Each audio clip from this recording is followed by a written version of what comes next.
함께 읽겠습니다.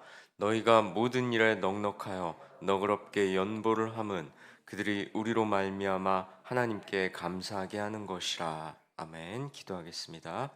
하나님 아버지, 오늘도 새벽 예배를 통해 하루의 첫 시간을 여는 새벽에 하나님의 말씀을 듣게 하시고 하나님께 기도할 수 있도록 인도해 주시니 감사합니다. 이 예배를 기쁘게 받아주시고 우리 모두가 하나님께서 주시는 위로와 회복을 맛보게 하시옵소서. 말씀을 듣는 이들이 마음문 활짝 열고 겸손한 마음으로 말씀을 받게 하시고 그 말씀을 통해 우리의 삶이 하나님 뜻에 합당하게 되는, 또한 말씀 따라가는 하나님의 자녀들 되게 하시옵소서.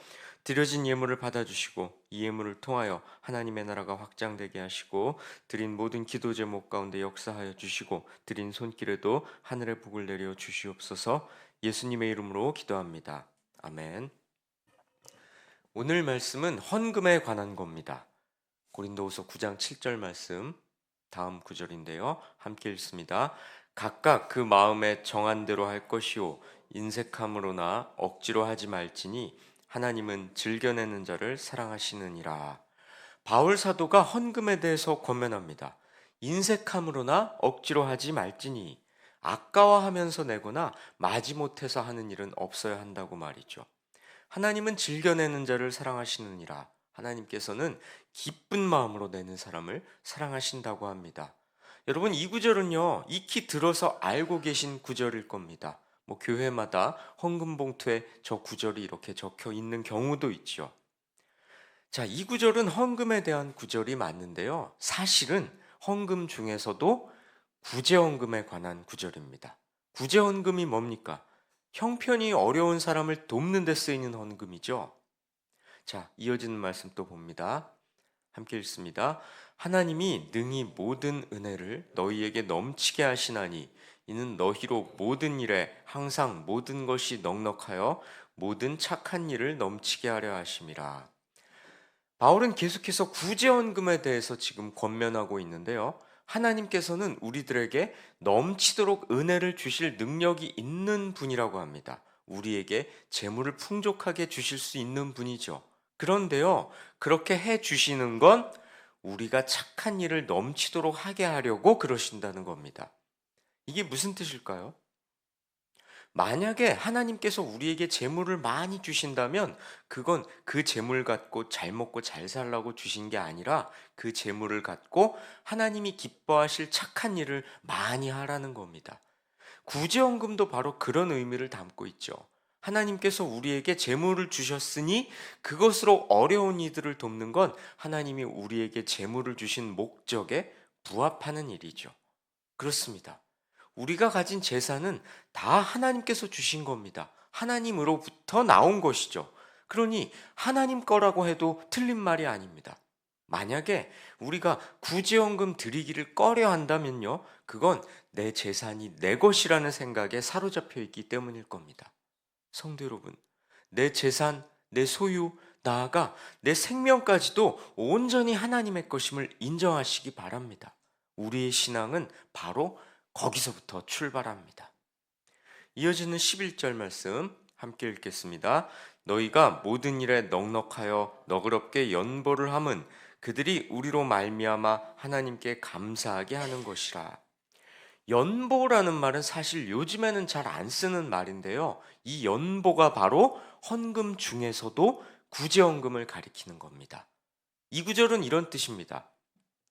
하나님께서는 여러분을 부유하게 하실 수 있는 분이고, 그러니 여러분들은 넉넉하게 구제헌금을 할 수 있을 거다. 그런데 당신들이 낸 구제헌금을 어려운 사람에게 전달하면 그들이 하나님께 감사를 드리게 될 거다.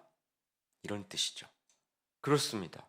하나님께서 풍족하게 주신 재물을 요행으로 여기지 않고, 혹은 내가 잘나서 얻어낸 보상으로 여기지 않고 다 하나님께서 주신 것이니 마땅히 나눠야 한다, 이런 생각으로 나눈다면 그때 무슨 일이 일어난다고요?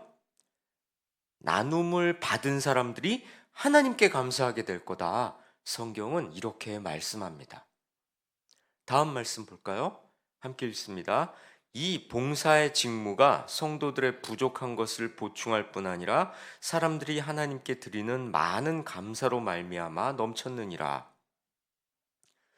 이 봉사의 직무가 바로 구제헌금을 말하는데요. 구제헌금을 하면 도움받는 성도들의 부족한 부분이 채워질 뿐만 아니라 그들이 하나님께 깊은 감사를 드리게 될 거라는 거죠. 그렇습니다.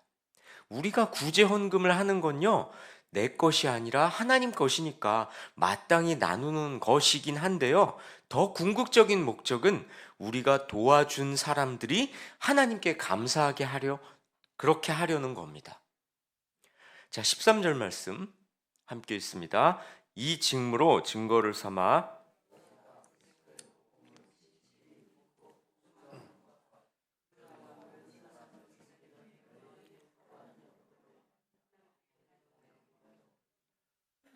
우리가 낸 구제헌금은요, 우리 신앙의 증거가 됩니다. 우리가 예수 그리스도의 복음을 진실로 믿고 순종한다는 것을 증명하죠. 게다가요, 도움을 받은 사람들은 하나님께 영광을 돌리게 될 겁니다. 그렇습니다. 우리가 구제헌금을 하는 건요, 그들로 하여금 이 도움의 배후에 계신 하나님을 인정하게 하려는 거죠. 그러니 구제헌금도 하나님의 영광을 위한 겁니다. 성도 여러분, 우리가 하는 모든 일은 하나님의 영광을 위한 겁니다. 구제헌금도요, 어려운 이들을 도와주면서 나는 참 괜찮은 사람이야, 이런 만족감을 느끼기 위한 게 절대로 아니겠죠. 오히려 그런 감정은요, 나를 교만하게 만들 수 있습니다. 모든 재물을 주신 하나님을 인정하면서 그것들을 이웃에게 나눌 때 이웃 또한 나를 통해, 그 재물을 통해 하나님을 바라보게 되는 겁니다. 그러니 하나님께서 나한테 재물을 주신 까닭도 결국에는 세상이 하나님을 바라보고 하나님을 알게 하기 위함인 것이죠. 성도 여러분, 이 말씀을 받아들이시기 바랍니다. 이어지는 14절 함께 있습니다. 또 그들이 너희를 위하여 간구하며 하나님이 너희에게 주신 지극한 은혜로 말미암아 너희를 사모하느니라. 도움을 받은 사람들은요, 하나님께서 우리한테 넘치도록 우리에게 베풀어 주신 은혜를 보고 우리한테 좋은 감정을 갖게 될 겁니다. 그리고 만약에 그들이 기존 성도라면 우리를 위해 기도할 겁니다. 성도 여러분, 이게 바로 성도의 교통함 아니겠습니까? 우리가 매 주일 예배 때마다 외우는 사도신경, 그 사도신경에도 이런 고백이 있지 않습니까? 성도가 서로 교통함을 믿는다고요. 이런 것이 바로 성도의 교통함이죠. 그렇습니다. 한 분 하나님을 믿는 성도들이 특별히 재물을 통해 한 마음을 품는 것, 어려울 때 주고받는 도움으로 서로 마음을 주고받고 마침내 그 모든 일을 주관하시는 하나님을 더욱 뜨겁게 섬기게 되는 것, 그것이 바로 성도의 교통함이죠. 성도 여러분, 오늘 이 말씀을 가슴에 새기시고 하나님께서 말씀하신 구제헌금, 그 구제헌금의 의미를 바로 깨달아 하나님께 영광도 올려드리는 선한 재물관을 가지시길 주님의 이름으로 권면하고 축원합니다. 기도하겠습니다.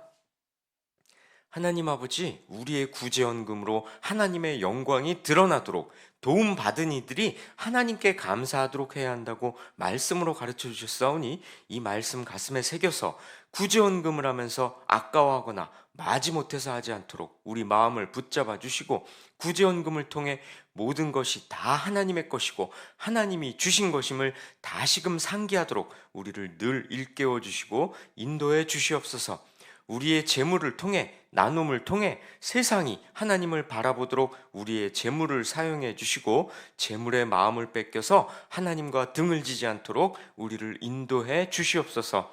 주께서 세우신 종이 안식을 중에 있사오니 쉼과 회복의 시간이 되게 하시고 공급해 주시는 하나님의 은혜를 경험케 하여 주시옵소서.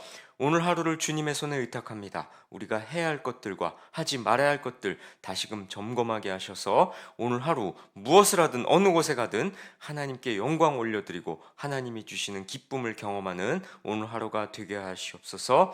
예수님의 이름으로 기도합니다. 아멘.